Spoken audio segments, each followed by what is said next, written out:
Hello everyone, আসসালামু আলাইকুম। Welcome to my new blog or new video, যেটাই বলেন। তো এখন দেখতেছেন, এখন বাজতেছে সকাল প্রায় 8টা।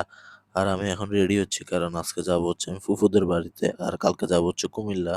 যেহেতু আমার কুমিল্লাতে কালকে পরীক্ষা সকাল 10টায়, যার কারণে আমি আগের দিনই চলে যাচ্ছি ফুফুর বাড়িতে। ফুফুর বাড়ি হচ্ছে ফেনী। তো একটু জাদু দেখেন, জাদু।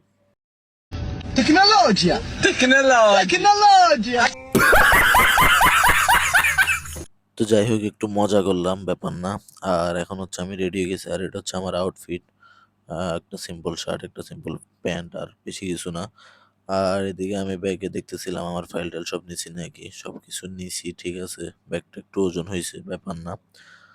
তো এখন আমি রেডি হয়ে গেছি, এখন বাইরে যাচ্ছি, তো চলেন। তো এখন বাইরে গেছি, বাইরে যাচ্ছি হচ্ছে রিক্সা অথবা টেম্পো, যেটাই পাই। তো আজকে বাইরে সকাল সকাল অনেক বেশি রোদ ছিল, যার কারণে অনেক গরম লাগতেছিল। তো আমি বাইরে যাওয়ার সময় অলওয়েজ এরকম একটা কালো মাস্ক ইউজ করি। তো আজকে কেন জানি আমি জানি না, বাট রাস্তায় একটা গাড়িও ছিল না, একটা টেম্পুও ছিল না। আর রিক্সা তো বাদই দিলাম, টেম্পু রিক্সা কিছুই পাইতেছিলাম না, অনেকক্ষণ দাঁড়াইছিলাম। আমি ভিডিও করার মাঝখান দিয়ে একটা রিক্সা চলে গেছে, ওইটাও ধরতে পারলাম না। তো সরাসরি চলে গেলাম বাস স্টেশনে, ওইখান থেকে টিকিট কেটে চলে গেলাম এসি বাসে। এসি বাস নেওয়ার কারণ হচ্ছে দেরি হয়ে যাচ্ছিল, তার উপরে আজকে অনেক রোদ ছিল, তাই জন্য এসি বাস নিলাম। তো চলেন এই বাসে উঠি। তো বাস তো উঠার প্রায় 10 মিনিট পরেই ছেড়ে দিল। তো চলেন, এখনো চট্টগ্রামে আছি, চট্টগ্রাম থেকে এখনো বাইরেই নাই। আর এসি বাসে উঠার পরে মনে হলো, কেন যে আমি এসি বাসে উঠলাম।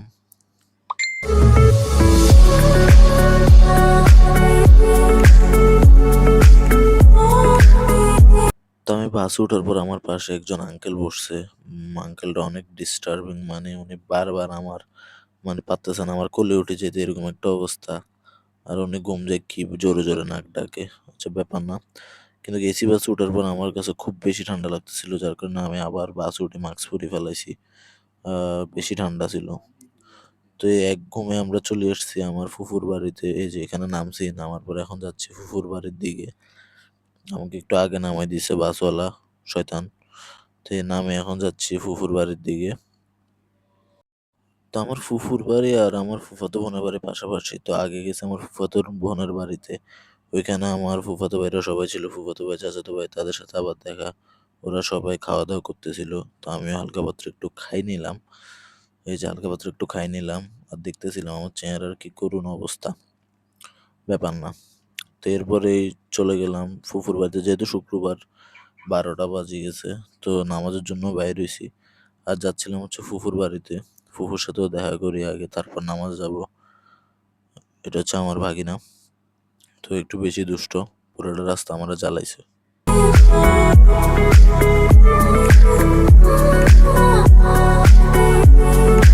তো এই সামনে হচ্ছে আমার ফুফুর বাড়ি, আর এই রাস্তাটা আমার খুব বেশি প্রিয়, কারণ দুই পাশে বাড়ি আর মাঝখানে রাস্তা।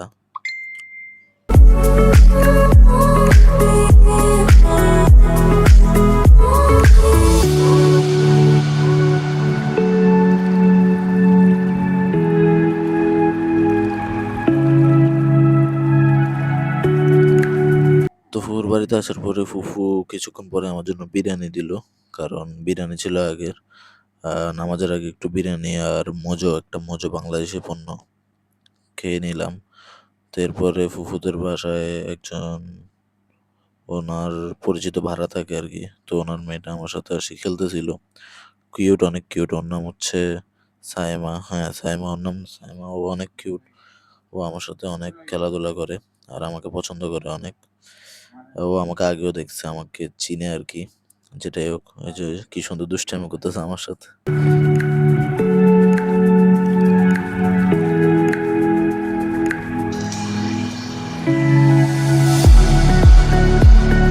তো আমরা 1টা বাজে বের হয়ে গেলাম ফুফুর বাড়ির থেকে নামাজের জন্য।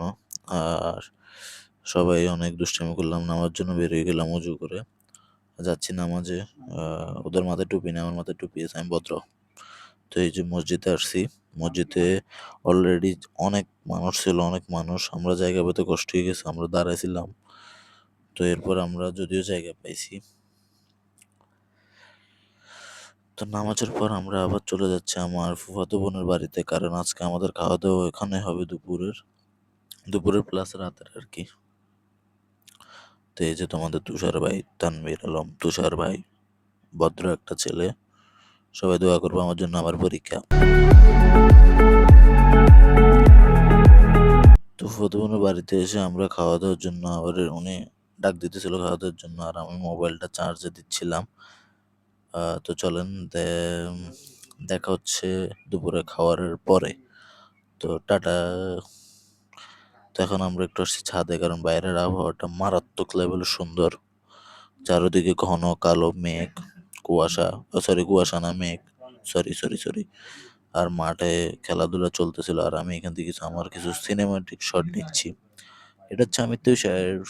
চ্যানেল সাবস্ক্রাইব করবেন, ধন্যবাদ।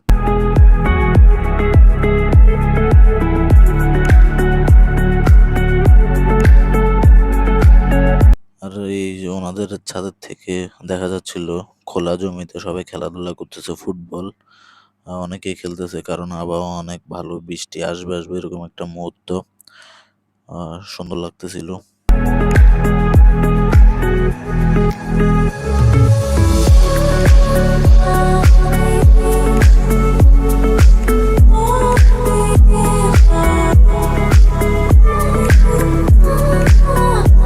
তো ছাদ থেকে নামার কিছুক্ষণ পরেই আমি দেখলাম সব দিকে কালো অন্ধকারচ্ছন্ন হয়ে গেছে, কারণ বৃষ্টি চলে আসছে অলরেডি, হালকা হালকা পড়তেছে।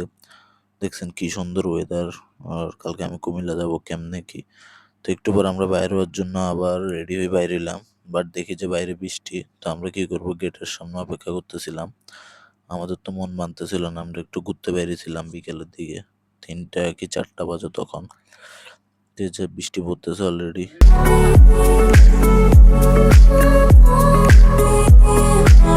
এরপর আমরা অনেক কষ্টে একটা রিক্সা পাইলাম বৃষ্টির মধ্যে, যেখানে আমরা 4জন, একজন আরেকজনের উপরে অনেক কষ্ট করে বসলাম। এখানে আমাদের চেহারা দেখেই বোঝা যাচ্ছে কিভাবে বসছি, কিভাবে কি।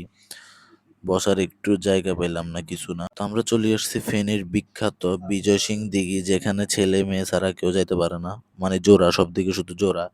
বাট আমরা কি করবো, আমাদের তো কেউ নাই, আমরা একা একাই যাই। আমরা 4জন একসাথে যাই, আর ওখানে মেয়ে ছেলে একসাথে বসে থাকি, এটাই আমরা দেখি। কি করবো, সুন্দর লাগছিল। আজকে কেউ ছিল না, কারণ বৃষ্টি ছিল। জাস্ট ওয়াও একটা ওয়েদার, আপনারা দেখতেছেন।